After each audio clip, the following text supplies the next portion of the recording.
Bonjour à tous, et bien prenons un instant tous ensemble pour lire et méditer un passage du livre du ciel de Louisa Picaretta. Au nom du Père qui m'a créé, du Fils qui m'a sauvé et du Saint-Esprit qui me sanctifie. Amen. Jésus, nous nous immergeons en toi, dans ta divine volonté, nous nous unissons à toi, nous nous identifions à toi, nous nous consumons en toi, nous fusionnons nos volontés dans la tienne, nous les fondons dans la tienne, et Jésus, comme tous les jours, eh bien, nous t'accueillons dans nos vies, nous t'invitons dans nos cœurs pour que tu y fasses ta demeure définitive. Viens avec ton Père, l'Esprit Saint, avec ton royaume, ton trône, et nous désirons, Seigneur, que tu t'occupes de nos âmes, que tu les nettoies, que tu les purifies, que tu les sanctifies, que tu les ennoblisses. Viens y retirer tout ce qui est ni toi, ni de toi, ni pour toi, tout ce qui te déplaît, tout ce qui te blesse, ce qui résulte de nos volontés propres. Oui, Seigneur, nous te donnons cette autorisation pour que tu arraches ces mauvaises herbes, que tu arraches ces mauvaises ronces et que tu recrées l'espace indispensable pour que ta divine volonté puisse être souveraine en nous, qu'elle puisse se déployer, qu'elle puisse agir et opérer librement à partir de chacune de nos humanités. Seigneur, nous entendons unir nos humanités à la tienne, unir nos humanités à ta divinité pour perdre le néant que nous sommes. Oui, Seigneur, viens continuer ta vie en nous. Sers-toi de nos mouvements, de nos regards, de nos paroles. Viens complètement nous sanctifier, nous marquer de ce sceau divin. Viens diviniser chacun de nos pas, chacune de nos actions, chacun de nos regards, chacune de nos respirations, chacune de nos paroles, chacune de nos pensées, chacun de nos battements de cœur. Que tout soit fait par toi, Jésus. Que tout soit fait pour toi et que tout soit fait immergé en toi, dans ta volonté. Oui, Seigneur, nous voulons devenir ces petites sources de réjouissance. Nous voulons être des tabernacles vivants pour ta divine volonté. Nous voulons être des tabernacles de consolation pour toi. Que tu puisses vivre dans notre cœur, t'y reposer, t'y sentir bien, déposer tes peines, tes amertumes. Que tu puisses te sentir consolé à chaque instant. Que nous puissions t'offrir continuellement de la réparation et de l'amour. Nous voulons pallier pour tous ces vides de tendresse, toutes ces froideurs, toutes ces inéquités, en t'offrant à chacun de nos battements de cœur, à chacun de nos battements de cils, à chacun de nos micro-mouvements externes et internes. Nous voulons t'offrir ton amour à toi. Nous voulons t'offrir tes louanges, tes bénédictions. Nous voulons t'offrir l'amour du Père, l'amour de l'Esprit Saint, l'amour trinitaire. Nous voulons t'offrir tous les actes d'amour de ta maman, tout ce qu'elle a accompli dans la divine volonté depuis la seconde 1 de sa conception jusqu'à son assomption. Nous voulons également reprendre tous les actes d'amour de tous les hommes, de tous les saints, de tous les temps, que nous allons refaire dans ta divine volonté pour les rendre parfaits, pour les diviniser et te les réoffrir continuellement. Voilà, toutes ces prières, les dévotions, les jeûnes, les martyrs, les chapelets, tout ce qui a pu être fait par amour pour toi. Vraiment, c'est dans ta divine volonté que nous reprenons tout, que nous refaisons tout et que nous te réoffrons tout continuellement, Seigneur. Nous voulons également reprendre tous les actes d'Adam dans son état d'innocence et te les réoffrir également. Et nous voulons placer tout cet amour sur chaque élément de la création pour que partout résonne le « je t'aime » pour toi, que tu te sentes enseveli sous cet amour, Seigneur, que cela résonne sur la terre et dans le ciel, que cela parte en écho partout. Donc nous plaçons ce paquet d'amour sur chaque feuille, chaque tige, chaque poussière, chaque grain de sable, chaque herbe, chaque fleur, chaque caillou, chaque minéraux, dans les montagnes, sur les vallées, sur les plaines, sur le soleil, ses rayons, tout ce que ces rayons vont toucher, les étoiles, leurs sentiments, les nuages, les planètes, les galaxies, dans l'immensité des cieux, dans la force du vent, dans la force des vagues, dans chaque goutte d'eau, sur chaque insecte, bestiole, chaque animal, sur chaque atome de terre, chaque semence, tout ce que ces semences vont produire, partout, Seigneur, partout dans l'air, etc. Nous voulons que tout résonne de cet amour pour toi. Et nous voulons également te demander partout sur chaque élément créé, que vienne s'établir le royaume de ta divine volonté. Et nous voulons te réclamer, te demander des âmes, Seigneur, que toutes les âmes soient sauvées et que plus aucune ne se perde. Cela sera notre prière jusqu'à notre dernier souffle, Seigneur. Jésus, merci pour tout ce que tu nous as déjà donné, tout ce que tu vas nous donner aujourd'hui, ce que tu nous donneras demain, toutes ces grâces, toutes ces bénédictions. Merci pour ces écrits du ciel qui sont tellement magnifiques et qui nous transforment jour après jour, qui nous font grandir à ta ressemblance. Merci Seigneur, à chaque fois de parfumer notre âme avec toutes ces vies divines que tu sors de ton sein paternel. Merci Seigneur de nous pousser, vraiment en nous séduisant par tous ces mots bénis, de nous pousser vraiment à cette mise en pratique pour que nos vies portent de beaux fruits pour ta gloire et que nous puissions grandir dans cette sainteté divine que tu nous promets. Merci infiniment Seigneur pour cet amour sans borne que tu as pour chacun de nous, pour ta miséricorde sans limite. Merci de nous avoir donné ta maman comme maman, elle qui est si douce, si merveilleuse, et nous pouvons méditer avec elle jour après jour dans ce livre bleu, Marie, Reine du Royaume de la Divine Volonté. Et vraiment nous voyons combien cette maman nous aime en fait, combien elle est à côté de nous à chaque instant pour nous relever dans chacune de nos chutes et nous ramener à notre juste place dans ton cœur Seigneur, pour que nous soyons consumés par les flammes de ton amour et que nous devenions à notre tour pur amour. Alors merci de nous l'avoir donné et vraiment profitons de cet instant pour recouvrir Jésus et Marie de leur amour respectif. Jésus, nous voulons vraiment te recouvrir de tous les baisers de ta maman, de ces actes d'amour, de ces soins maternels, de toutes ces paroles qu'elle avait l'habitude de te dire. Nous voulons tout reprendre et tout te réoffrir continuellement. Et pareillement, nous voulons recouvrir ta maman de tes bénédictions, de tes caresses, de tes je t'aime à toi. Et nous voulons greffer nos deux cœurs, nos cœurs entre vos deux cœurs, tous nos cœurs entre vos deux cœurs, pour que nos cœurs s'alimentent continuellement de vos bénédictions et de votre amour respectif. Jésus, maintenant, prépare-nous pour accueillir cette nouvelle vérité. Viens nous disposer, donne-nous ton cœur, enveloppe-nous de ta lumière. Vraiment, donne-nous ta sagesse et ta compréhension, que nous ne passions pas à côté de ce trésor que tu nous donnes aujourd'hui, que nous puissions digérer cette bouchée de lumière et y penser tout au long de la journée, ce soir, les prochains jours, et vraiment nous décider à cette grande transformation, te laisser toute la place Seigneur, vraiment pas un jour oui et puis une semaine on oublie de faire des actes dans la divine volonté, mais que nous puissions être dans cette constance, dans cette persévérance, et que nous puissions ne désirer que cela, vivre dans ta divine volonté. Alors donne-nous ce saint détachement pour les choses du monde, cette sainte indifférence pour tout ce qu'il y a autour de nous, et que vraiment nos yeux ne soient fixés que sur toi Seigneur, que notre vie soit une offrande éternelle pour ta gloire. Jésus, maintenant parle à travers ma bouche, envoie sur chacun de nous ton Esprit Saint, que ce moment fait en union avec toi puisse avoir des retombées dans tous les cœurs, comme une rosée bénéfique et bienfaisante. Viens Esprit Saint, viens par la puissante intercession du cœur immaculé de Marie, ton épouse bien-aimée. Viens Esprit Saint, viens par la puissante intercession du cœur immaculé de Marie, ton épouse bien-aimée. Viens Esprit Saint, viens par la puissante intercession du cœur immaculé de Marie, ton épouse bien-aimée. Oui, viens Esprit Saint, nous t'attendons, nous te louons, nous te bénissons, nous t'adorons. Viens vraiment embraser nos cœurs et nous aider vraiment dans ce moment. Alors, le passage que nous allons méditer est celui du 22 décembre 1929. Nous sommes dans le volume 27 et c'est notre sœur Louisa qui parle. Mon abandon dans le divin fiat continue. Encore et toujours, Louisa est abandonnée dans le divin fiat, dans cette grande mer de lumière où il y a absolument tout, où vraiment il y a les bonheurs célestes, les joies célestes, l'humanité de Jésus, sa divinité, toutes les œuvres divines, la volonté de Jésus bien sûr, son sang, ses souffrances. Donc elle nage au milieu de cette mer de lumière, et à chaque fois que l'on s'y plonge, donc cela est valable pour nous aussi, à chaque fois que l'on s'y plonge, on se remplit un peu plus de cette lumière.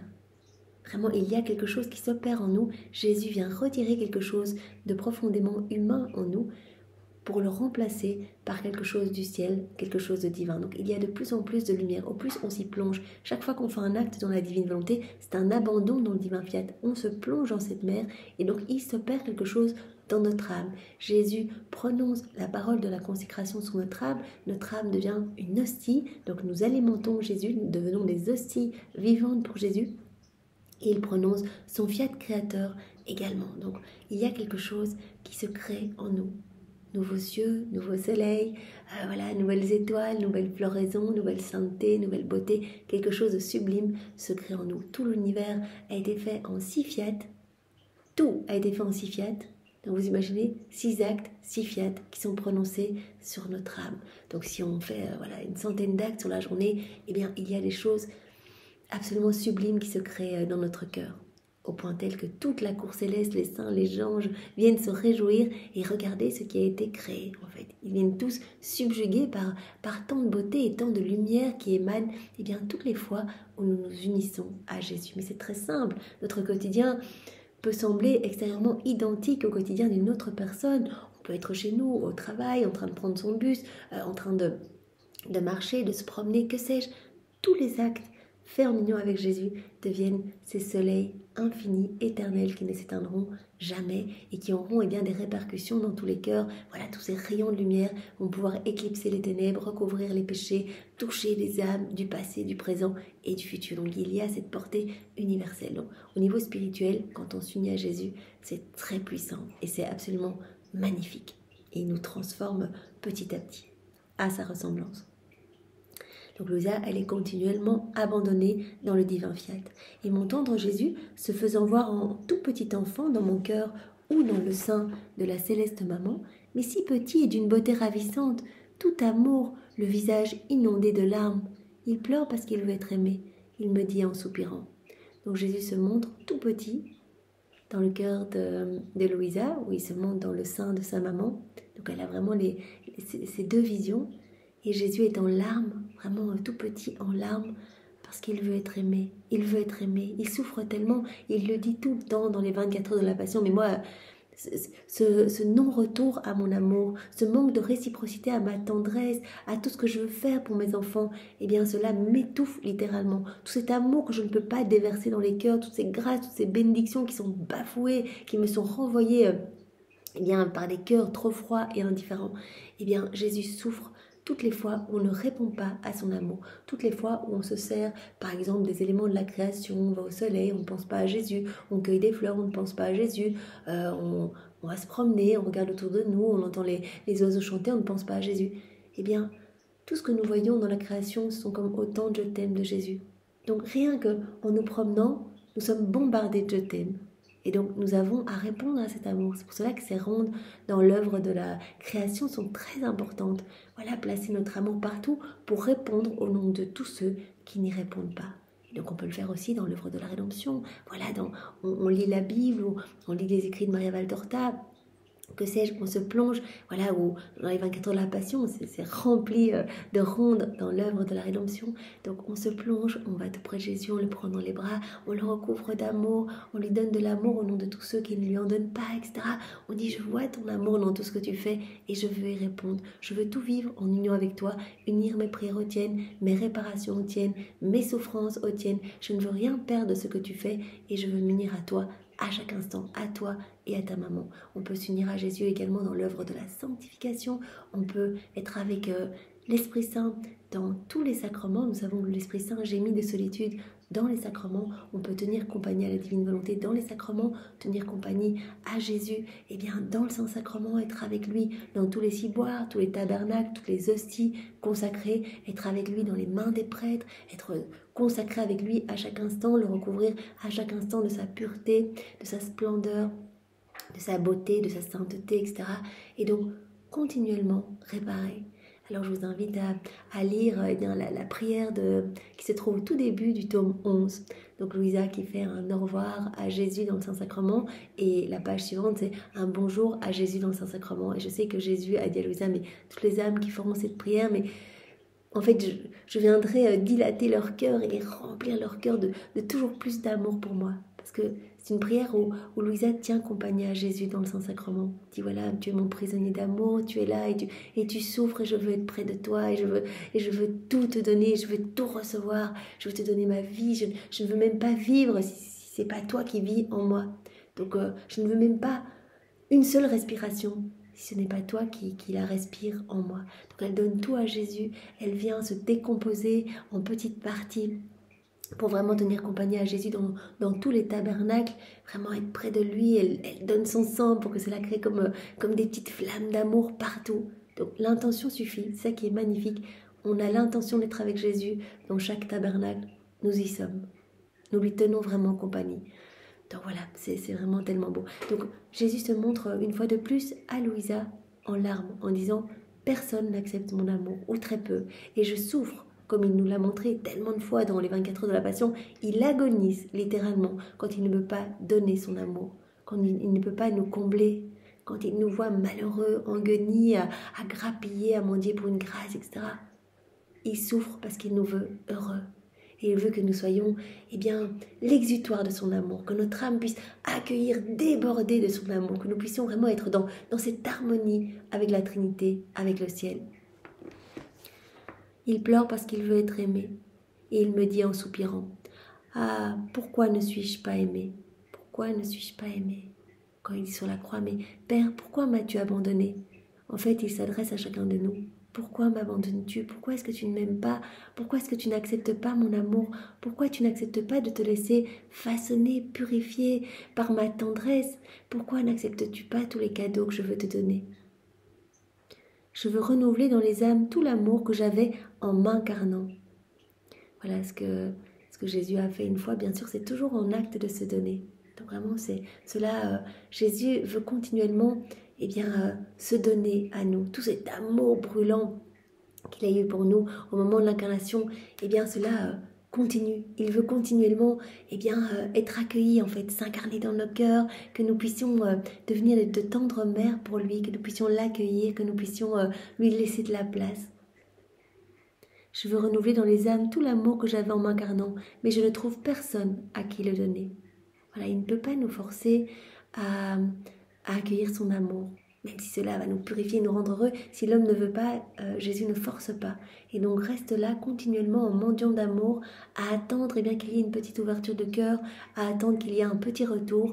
Et c'est cette attente, dont il nous parlait il y a quelques jours en disant, mais c'est épuisant d'être dans cette attente, je suis continuellement, je ne peux pas être au repos, parce que dans les âmes, je suis continuellement en train d'attendre juste un petit regard dans ma direction. C'est pour cela que dans une âme qui me donne sa vie, une âme qui s'abandonne entre mes bras, je peux enfin me reposer, parce que je suis en confiance, je peux me déployer, cette âme me laisse le champ libre sur sa vie. Donc je ne suis pas dans cette attente de devoir essayer de toucher cette âme vraiment à des moments pour qu'elle puisse me regarder, etc. Je peux me reposer et me sentir bien dans ce cœur vraiment qui m'accueille et qui me laisse toute la place. Je ne trouve personne à qui donner mon amour. J'ai trouvé en m'incarnant ma maman souveraine qui m'a donné le champ où est penché mon amour et recevoir dans son cœur maternel tout l'amour que rejetaient les créatures. Jésus a pu s'épancher la Vierge Marie, qui est la dépositaire de tout le royaume de la rédemption, de tous les biens irrelatifs. Jésus est venu déposer son amour blessé, son amour bafoué en sa maman. Ah, elle était la dépositaire de mon amour repoussé. C'est beau, mon amour repoussé. On peut vraiment imaginer Jésus qui vient les bras chargés de cadeaux et les hommes qui repoussent son amour. Mais comme Jésus souffre, comme il souffre. C'est pour cela que Marie et Jésus apparaissent encore, mais en larmes, en sang, en souffrance.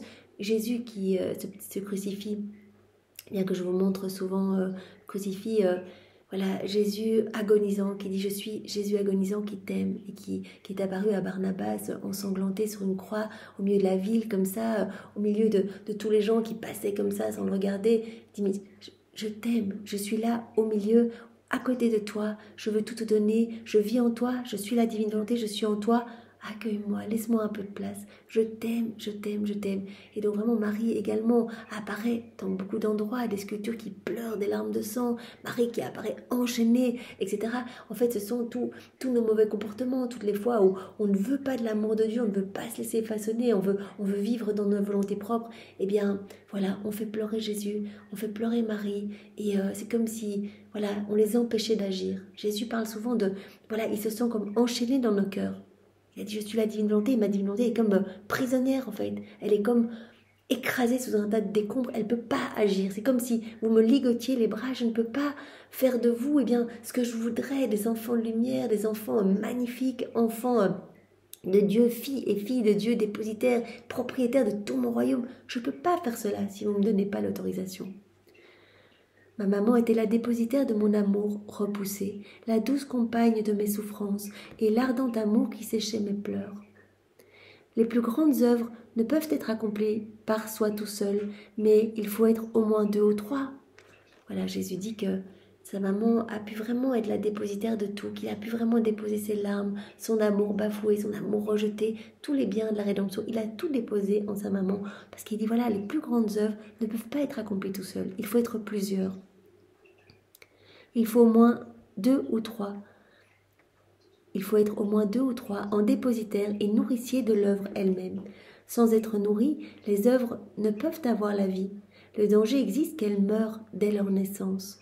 Cela est si vrai que dans la création, les 3 personnes divines étaient présentes. Voilà, dans la création, bien sûr, la Trinité, les 3 personnes divines étaient présentes.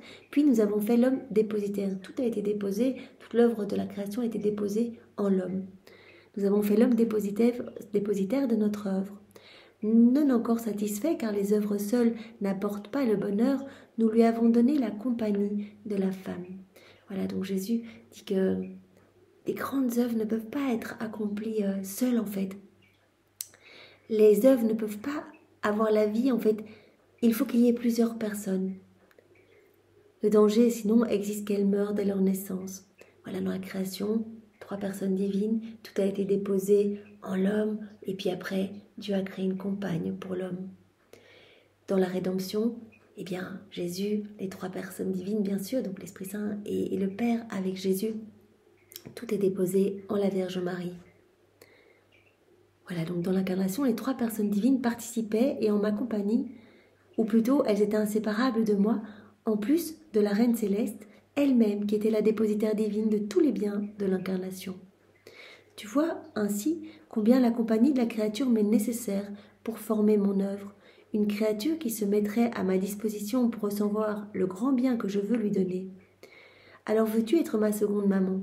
Voilà, pour le fiat de la création, l'homme dépositaire, pour le fiat de la rédemption, Marie dépositaire de tous les biens de la rédemption, et pour le fiat de la sanctification, pour cette vie dans la divine volonté, eh bien, il redemande à Louisa, est-ce que tu veux bien être comme une deuxième maman pour moi ? Est-ce que tu veux bien être la dépositaire de tout le royaume de la divine volonté, de tous les biens relatifs à ce royaume ? Veux-tu être pour moi une seconde maman ?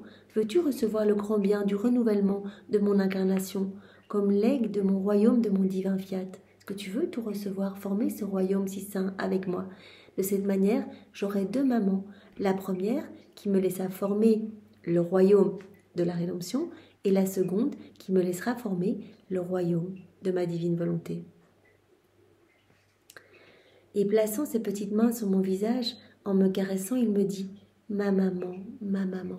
C'est tellement beau. Donc Louisa est comme une deuxième maman pour Jésus, en étant la dépositaire de tout ce qui est relatif au royaume de la divine volonté. Et Jésus va plus loin en disant, toutes les petites âmes qui vont à ta suite, qui seront des enfants de la divine volonté, donc les petites âmes que nous sommes à essayer de faire des actes en union avec Jésus, deviendront aussi des mères pour moi. Pourquoi ? Parce qu'elles vont me consoler, elles vont me nourrir, elles vont m'abreuver, elles vont me tenir compagnie. Vous voyez que la compagnie est vraiment importante. Cela fait plusieurs jours que Jésus nous parle de l'importance de cette compagnie. Oui, il se sent si seul, il a besoin de notre tendresse, il a besoin qu'on lui raconte nos vies, il a besoin qu'on l'inclue en tout. Que ce soit lui qui fasse tout en nous, que l'on pense à lui continuellement. Ma maman, l'amour maternel surpasse tout amour, ainsi tu m'aimeras de l'amour insurpassable d'une mère. Tu m'aimeras de l'amour insurpassable d'une mère. Et nous, à notre petite mesure, à notre petite échelle, bien sûr, on n'a pas la même mission que Louisa, mais en nous unissant à Jésus, devenons d'autres cœurs tendres qui aiment Jésus et qui l'accueillent pleinement, en le laissant agir et opérer à travers tout ce que nous sommes. Après quoi il garda le silence, voulant que je le berce entre mes bras.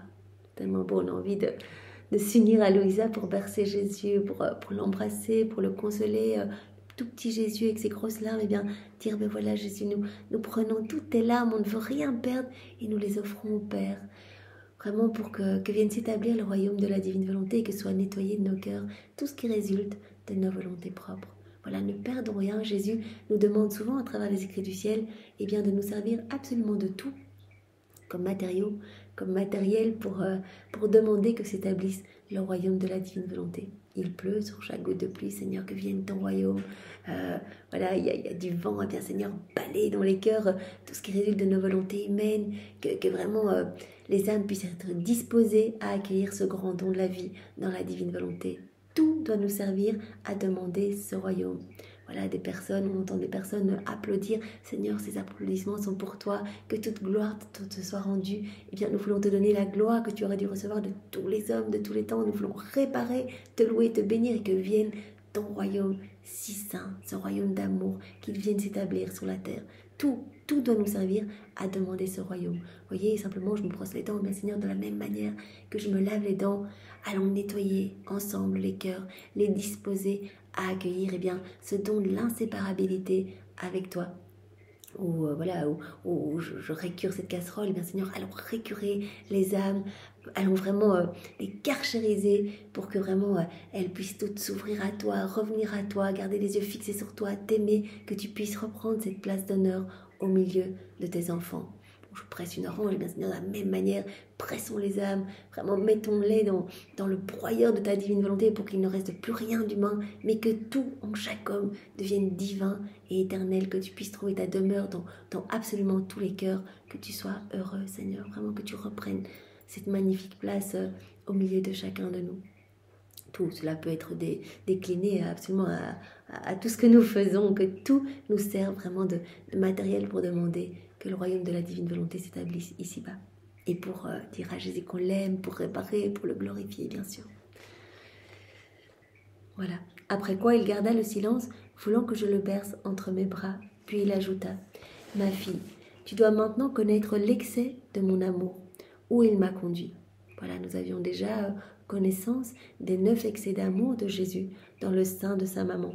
Nous en avait parlé, cette neuvaine préparatoire à la fête de Noël où Jésus explique que voilà, il est descendu du ciel, lui l'immensité des cieux, il a accepté bien de s'incarner dans un petit sein où il a été un petit ventre aussi pur soit-il, où il était voilà, emprisonné, il ne pouvait pas bouger, il ne pouvait pas ouvrir les yeux, il était dans cette obscurité, etc. Et vraiment, il a accepté tout cela par amour pour nous. Il portait déjà tous les attributs de la passion, de sa passion, les petits clous, vraiment le corps comme flagellé par des fouets de feu. Il refaisait déjà toute nos vies dans la divine volonté. Il reprenait tous nos actes déconnectés du divin vouloir. Vraiment, il vainquait tout avec sa volonté humaine. Il refaisait tout avec sa divine volonté. Donc, il nous a montré ces 9 excès d'amour. Et là, il en parle encore aujourd'hui en disant « Ma fille, tu dois connaître l'excès de mon amour, où il m'a conduit. En descendant du ciel sur la terre, il m'a conduit dans une prison obscure et très étroite qui était le sein de ma maman. » Voilà. Il a accepté eh bien, de s'enclore dans le sein de sa maman. Qui, voilà, sa maman toute belle, toute pure, toute sainte, mais cela était comme une prison pour Jésus. Mon amour n'était pas satisfait. Il a formé pour moi dans cette prison elle-même un autre cachot qui était mon humanité. Prison eh bien, du petit ventre de Marie, et puis deuxième prison, son corps, son humanité. Il a accepté eh bien, d'être enclos dans une humanité, laquelle emprisonnait ma divinité. La première prison a duré 9 mois. La seconde prison de mon humanité a duré pour moi jusqu'à 33 ans. Pendant 34 années, depuis la seconde 1 de son incarnation, Jésus est resté, eh bien, sa divinité enclos dans cette petite humanité, dans cette humanité. Mais mon amour ne s'est pas arrêté là. Vers la fin de la prison de mon humanité, il a formé pour moi la prison de l'Eucharistie. Après ces 34 années d'emprisonnement dans son humanité, sa divinité emprisonnée dans son humanité, eh bien, il a accepté d'être prisonnier dans l'Eucharistie, par amour pour nous. La plus petite des prisons, une petite hostie dans laquelle il m'a emprisonné.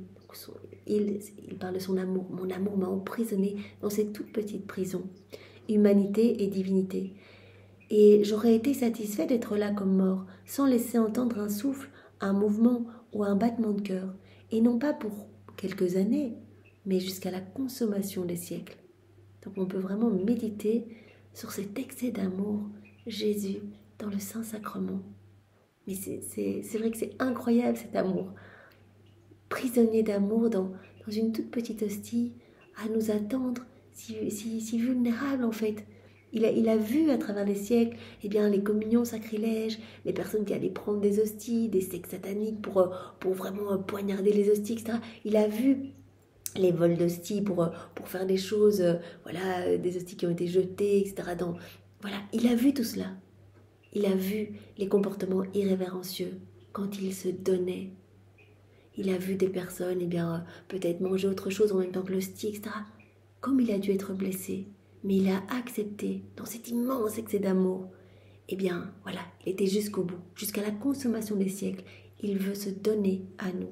Il veut cette communion, cette unité. Il veut vraiment, voilà, quand on reçoit Jésus hostie, c'est le ciel et la terre qui se rencontrent. C'est vraiment, c'est sublime, quoi. C'est tellement beau. Et un acte fait dans la divine volonté, eh bien, c'est également cette communion. Le ciel et la terre qui se rencontrent. Vraiment le divin qui s'enclôt dans notre humanité, dans notre cœur. Et notre humanité, eh bien, qui s'élève pour aller se greffer dans le soleil de la divine volonté. Voilà. Ainsi, je suis passée de prison en prison, voilà, pendant 34 années, prisonnier de son humanité et puis prisonnier de cette petite hostie. Elles sont inséparables de moi, toutes ces prisons. C'est pourquoi on peut m'appeler le divin détenu, le prisonnier céleste. Voilà, donc cela rejoint bien, eh bien, ce dont je vous parlais au tout début. Voilà, Louisa, dans cette prière, début du tome 11, cette petite méditation où elle dit au revoir à Jésus, bonne nuit et bonjour à Jésus. Elle l'appelle mon divin prisonnier. Jésus, prisonnier, prisonnier d'amour dans cette petite hostie. Dans les 2 premières prisons, dans l'intensité de mon amour, j'ai amené à l'accomplissement le royaume de rédemption. Dans la 3e prison de l'Eucharistie, donc première prison, donc le sein de sa maman, et puis 2e son humanité, 3e l'Eucharistie. Les 2 premières, eh bien Jésus dit j'ai amené à l'accomplissement le royaume de rédemption. Dans la 3e prison de l'Eucharistie, j'amène à l'accomplissement le royaume de mon divin fiat. C'est un remède en fait pour que nous puissions nous relever. Voilà, il nous a vus malades en fait, il a dit mais je dois pouvoir me donner, laisser des sacrements à mes enfants pour qu'ils puissent se relever, pour être capables, pour être disposés à accueillir le don de la vie dans la divine volonté. Voilà, dans la 3e prison de l'Eucharistie, j'amène à l'accomplissement le royaume de mon divin fiat. Et c'est pourquoi je t'ai appelé à la prison de ton lit, pour qu'ensemble, prisonniers tous les deux, dans notre solitude, unis ensemble, dans cette solitude, dans cet emprisonnement, nous puissions mener à son accomplissement le royaume de ma divine volonté. Louisa, comme toi, tu as cette mission de former le royaume avec moi, de travailler à faire descendre ce royaume sur la terre. Eh bien, je t'ai voulu aussi prisonnière d'amour pour moi. Comme moi, je suis prisonnier d'amour pour toi, pour chacun de mes enfants, eh bien, je t'ai voulu totalement unie à moi dans cet emprisonnement. Pour cela que Louisa était détachée de tout, elle ne voyait personne, elle était dans son lit, prisonnière de son lit, vraiment. Pour que nous puissions mener à son accomplissement le royaume de ma volonté. Si une maman m'était nécessaire pour la rédemption, j'avais aussi besoin d'une maman pour le royaume de mon fiat. Et mon amour exigeant voulait une maman emprisonnée afin de la maintenir à ma disposition. Ça, Jésus l'a déjà dit à Louisa, eh bien, je te garde prisonnière parce que comme ça, je te garde à ma disposition. Peut-être que si Louisa n'avait pas été paralysée dans son lit, eh bien, voilà, elle serait sortie dehors, elle aurait rencontré des copines, etc. Et elle aurait été distraite. Elle n'aurait pas été pleinement à sa mission. Donc Jésus la voulait complètement focus, les yeux fixés sur lui continuellement, 100% du temps. Que Jésus et Louisa, il la voulait entièrement à lui pour qu'il puisse la façonner, qu'il puisse lui donner tous ces enseignements si précieux, qu'elle puisse les écrire, les transmettre pour nous, bien sûr toujours avec l'aide de Jésus, etc. Donc, il la voulait 100% disposée. Par conséquent, je serai ton prisonnier, non seulement dans la petite hostie, mais aussi dans ton cœur. Voilà, je suis ton prisonnier et tu es ma petite prisonnière. Voilà, comme il le dit, et tu seras ma chère prisonnière, toute attentive à m'écouter et à rompre la solitude d'un si long emprisonnement. Voilà. Donc Louisa, en tenant compagnie à Jésus, en s'unissant continuellement à Jésus, en unissant ses peines, ses souffrances à celles de Jésus, eh bien lui tient compagnie. Cela rejoint cette heure de la passion au Gethsémani. cette troisième heure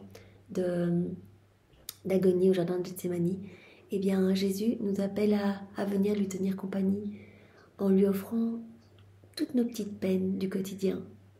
Et il dit, si vous le faites, vous deviendrez mes anges. Vous deviendrez vraiment mes petits anges en fait. Donc c'est très beau, si on veut être l'ange gardien de Jésus, donc Jésus qui a appelé son Père parce qu'il souffrait tellement en disant « Mais Père, éloigne de moi ce calice, mais cependant non pas ma volonté, mais la tienne. » Mais Père, il l'a demandé par 3 fois pour vraiment refaire tous nos actes déconnectés de la divine volonté. Et son Père lui a envoyé un ange. Et Jésus a dit à Louisa, dans les réflexions, que nous pouvions nous aussi lui amener cette compagnie et ce soulagement, alors qu'il se sent tellement abandonné, qu'il sent son amour rejeté, foulé aux pieds. Nous pouvons lui donner la compagnie que les autres ne lui donnent pas, en devenant vraiment ces petits anges pour Jésus, en accueillant tout ce que nous vivons comme venant de ses mains, en acceptant nos peines et nos souffrances. En fait, c'est comme si nous nous unissions à Jésus pour boire une petite gorgée de l'amer calice. On est près de Jésus, par exemple au Gethsémani, et en acceptant nos souffrances, c'est comme si on disait à Jésus, voilà, t'inquiète pas, t'es pas tout seul, je vais boire une petite gorgée, une petite goutte, pour te tenir compagnie. Donc en acceptant nos peines, nous devenons vraiment des sources de consolation pour Jésus. Nous devenons vraiment des petites sources d'amour et des petits anges consolateurs pour Jésus. Mais aussi à chaque fois qu'on l'appelle dans nos quotidiens, qu'on répare, qu'on fait les rondes d'amour partout, on tient compagnie à Jésus. Et on devient donc comme une maman. On l'entoure de tendresse maternelle. Et bien que nous soyons des prisonniers, nous sommes heureux parce que nous amènerons à maturité le royaume de la divine volonté pour le donner aux créatures. Voilà. Bien que nous sommes isolés, que nous sommes prisonniers, on est tellement heureux, toi et moi. Jésus parle à Louisa, parce que nous sommes en train de former ce royaume si saint. Et Jésus a déjà parlé tellement de fois à Louisa du triomphe du royaume de sa divine volonté. Bien sûr, il le voit déjà, puisque tout se trouve dans cet acte unique. Tout est repris, ni passé, ni futur, tout est là. Vraiment, c'est l'éternel présent avec Dieu. Donc, il connaît déjà ce triomphe, le triomphe du royaume de la divine volonté, le triomphe du cœur immaculé de Marie. Et donc voilà, il dit, quelle joie dans cet emprisonnement, dans ces souffrances, dans ces rejets, dans ces abandons, quelle joie de voir déjà mon triomphe et de voir toutes les âmes qui vont devenir saintes, qui vont être remplies d'amour, remplies de divin, etc. Seigneur, donne-nous cette grâce de pouvoir participer avec toi à l'avènement du royaume, de pouvoir y contribuer, à notre toute petite échelle, de pouvoir te donner nos petits oui réguliers pour accélérer la venue du royaume ici-bas, pour que tu puisses dilater notre âme, élargir les frontières du royaume de ta divine volonté dans notre cœur, mais aussi dans tous les cœurs, et que vraiment, petit à petit, de plus en plus d'âmes soient touchées et reviennent à toi. Merci Jésus, avec tes propres remerciements, au nom de tous, au nom du Père et du Fils et du Saint-Esprit. Amen. Soyez tous bénis. Au revoir.